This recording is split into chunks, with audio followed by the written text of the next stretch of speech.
How's it going?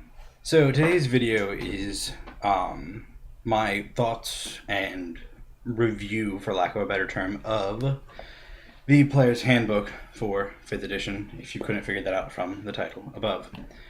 But so a month or two back, I reviewed like the basic rules and like my initial thoughts of 5th edition from those basic rules, and I enjoyed it. I wasn't sold per se. I enjoyed it enough that I was going to give the Player's Handbook a shot. I was like, if someone was to come to me and say, "Would you like to play 5th edition?" I would definitely have said yes. So I bought the Player's Handbook, and I got the Player's Handbook on the second release day because they did some weird thing where some stores would get it like a week before the people who were buying it online were. So it was really weird that way. But so I got mine on the release day for everyone who is not a store owner.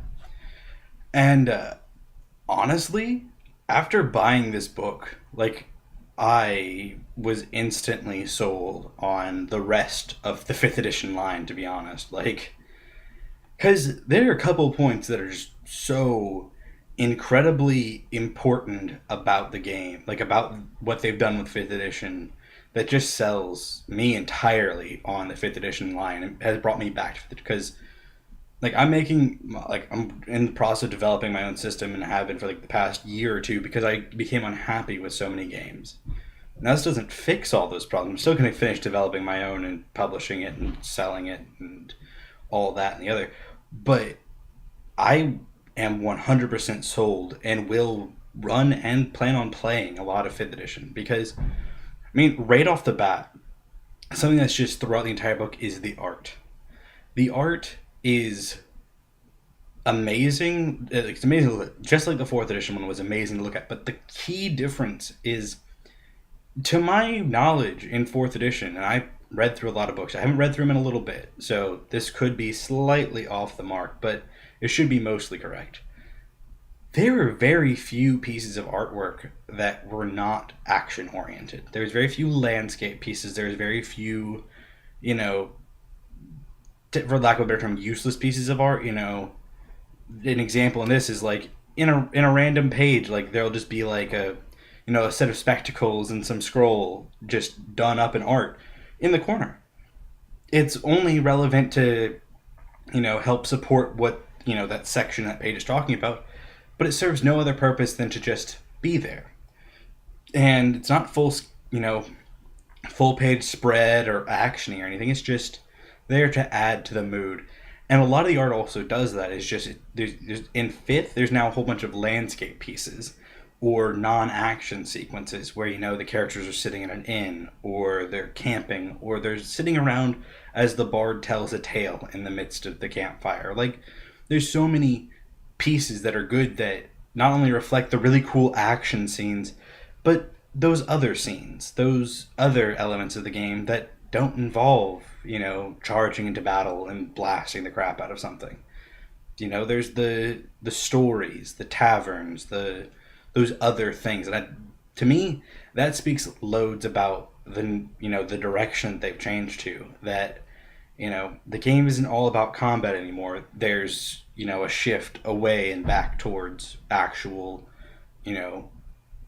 role playing and back to all that other stuff. So I enjoy that immensely.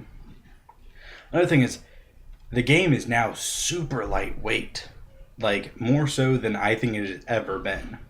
Like, I've played second, I've played three, both iterations of three, four, Pathfinder, fourth. I played all of them fairly extensively, and they all had something that was just rough to get through if you were a new player. For three and Pathfinder, the list of feats. I mean, to someone who has played before, who's understands how it all works, feats are whatever. Feats are done, but to someone new, it's sometimes really hard for them to wrap their head around it, and they'll see this huge spread of feats on the index page, and just have no idea what to do because they don't understand how the various pieces work together.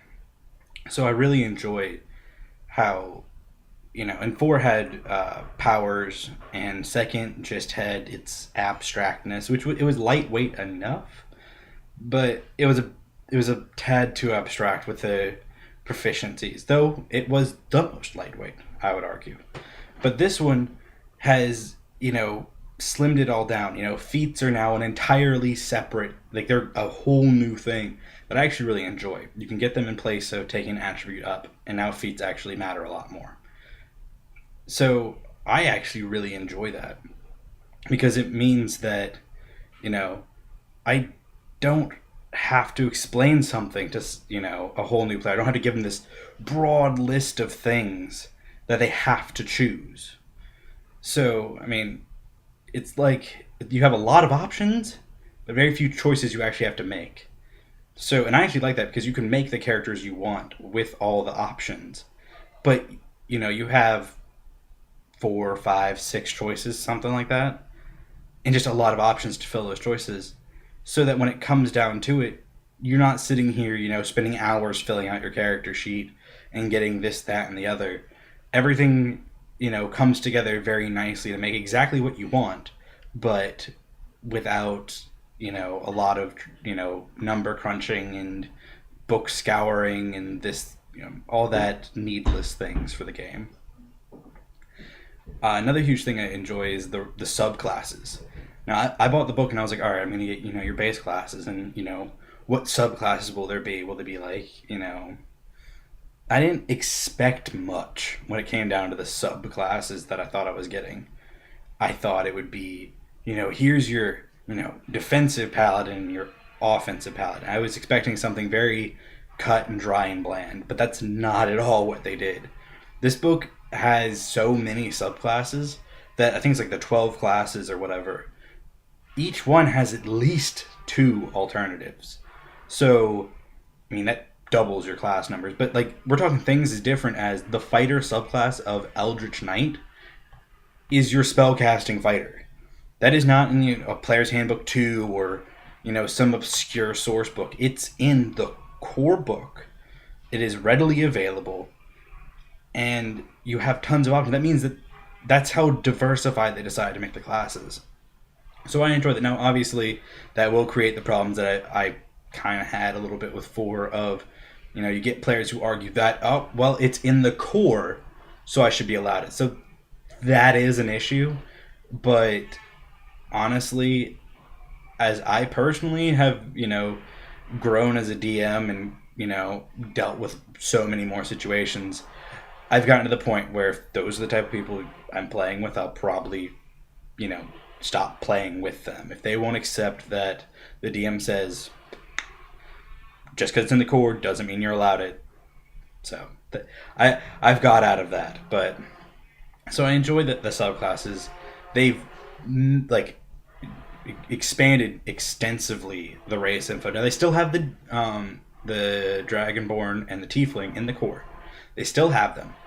But they also note that Dragonborn, chances are the general populace will look at them with a little bit of curiosity and standoffishness. And Tieflings, they're like, no, general population just doesn't trust them, and they don't trust the general population because they get burned at the stake. So I felt honestly, because in 4, the Dragonborn Tiefling felt a little bit like shoehorned in there, like, oh, we're gonna bring in some new races, and it's gonna be weird and cool and innovative, and we'll just stick them in there and let them go. And didn't really work. They didn't really address the entire issue of how alien a tiefling and a dragonborn are supposed to be when you still have peasants being butchered by demons and dragons still burning people. So they finally addressed that, and I think they did a really good job with it. And they also introduced something of like, well, this race typically, like the stereotype, like from World of Darkness, where, they'll introduce, like, the Ventru clan, and they'll say what they believe, the stereotypical Ventru thinks of the stereotypical others. And they did something like that, too, which I really enjoyed. Elves, think this of these races, and Dragonborn think this of these races. And I thought that added a lot. Now, obviously, you can change that and play around with it, but I thought it helped to really immerse yourself in the book when you begin to see how all these races interplay with each other. They brought back multiclassing in a way that doesn't suck on the surface. I personally am not a huge fan of multiclassing. I've never really been a fan of it. Um, just like as a personal preference. Like I've never cared if my players did it, but I personally never really enjoyed a lot of the idea. Like I didn't like prestige classes. I thought they were kind of a pain in the ass.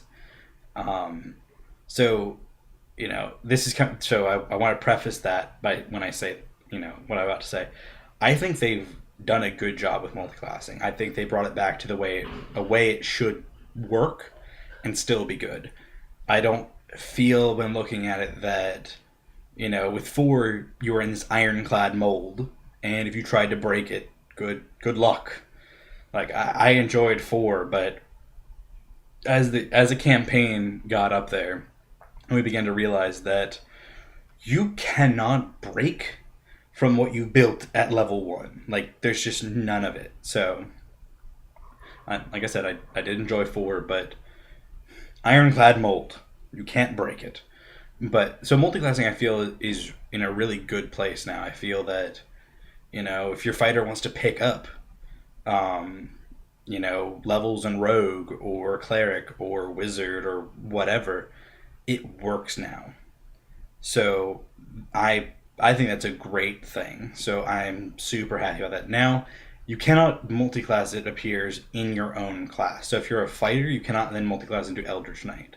Or, I keep using Eldritch Knight because I thought it was one of the coolest ones, just because I was so shocked to see it in there.